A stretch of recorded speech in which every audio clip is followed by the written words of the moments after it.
გამარჯობათ პატიცემულო ტელემაყურებლებო. კიდევ ერთხელ მოგესალმებით საქართველოს ახალგაზრდა იურისტთა ასოციაციის გორის ოფისის სახელით. ეთერშია გადაცემა ჩვენი უფლებები, რომელიც როგორც უკვე თქვენთვის ცნობილია, შეეხება დევნილთა სამართლებრივ მდგომარეობას. მინდა მადლობა გადაუხადო იმ ადამიანებს, რომლებიც პირველი გადაცემის შემდეგ დაგვიკავშირდნენ და მოგაწოდეს მათთვის საინტერესო შეკითხვები. აღნიშნული შეკითხვების სტატისტიკის საფუძველზე ჩვენი ორგანიზაციის მიერ მომზადდა მორიგი გადაცემა. ამ გადაცემის მსვლელობისას თქვენ შეიტყობთ თუ რა შეღავათებით სარგებლობენ დევნილები ელექტროენერგიის მომსახურებასა და ტრანსპორტზე. საქართველოს 2001 წლის სახელმწიფო ბიუჯეტის შესახებ საქართველოს კანონის 18 მუხლის მეორე პუნქტის B ქვეპუნქტის თანახმად ორგანიზებულად ჩასახლების ადგილებში განსაზღვრულია 4 ლარი და 75 თეთრი ერთი დევნილის მიერ მოხმარებული ელექტროენერგიის ხარჯები. აღნიშნული თანხით უზრუნველყოფილია სახელმწიფოს მიერ დევნილის მიერ ერთი დევნილის მიერ მოხმარებული ელექტროენერგიის 50 კილოვატი-საათი. აქედან გამომდინარე, მინდა კიდევ ერთხელ განმარტო, რომ ერთი დევნილის მიერ, ესე იგი ოჯახში თითო დევნილის მიერ, თითო პირის მიერ მოხმარებული ელექტროენერგიის ლიმიტი შეადგენს 50 კილოვატ-საათს, რომელიც უზრუნველყოფილია სახელმწიფოს მიერ. ხოლო ამ ლიმიტის მეტად მოხმარებული ელექტროენერგია უკვე უნდა იქნეს ანაზღაურებული უშუალოდ თქვენს მიერ. ამასთანავე მინდა გაცნობოთ, რომ აღნიშნული წესით და აღნიშნული ლიმიტით არ სარგებლობენ კერძო სექტორში ჩასახლებული დევნილები. იგი ვრცელდება მხოლოდ ორგანიზებულად ჩასახლების ადგილებში მცხოვრებ დევნილებს.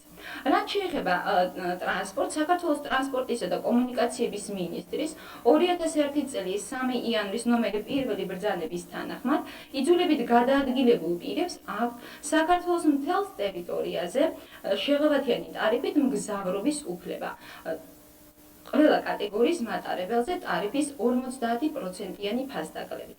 ბილეთების გაცემის წესი კი წარმოებს შემდეგი წესის თანახმად. ბილეთები, შეღავათიანი ბილეთები გაიცემა რკინიგზის სადგურის ბილეთების სალაროში თქვენს მიერ იძულებით გადაადგილებული პირის სტატუსის დამადასტურებელი მოწმობის წარდგენის საფუძველზე, რომლის ნომერი აღინიშნება ბილეთში. აქვე მინდა აღვნიშნო, რომ ბადაგასულ მოწმობაზე აღნიშნული ბილეთები არ გაეცემა.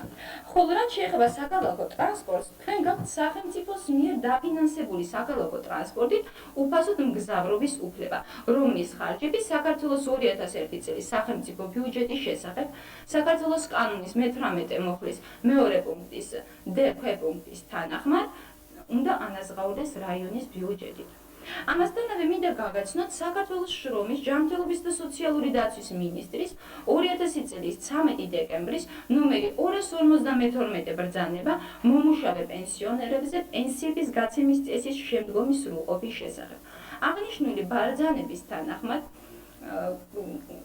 შემდეგ პირებს კერძოდ ომისა და სამხედრო ძალების ვეტერანებს, რეპრესირებულებს და მათი ოჯახის წევრებს, ქალაქ თბილისში 1989 წლის 9 აპრილს დაზარალებულებს და დაინვალიდებულებს უფლება აქვთ საქართველოს კანონმდებლობის შესაბამისად მუშაობის პერიოდში მიიღონ პენსია მიუხედავად ხელფასისა.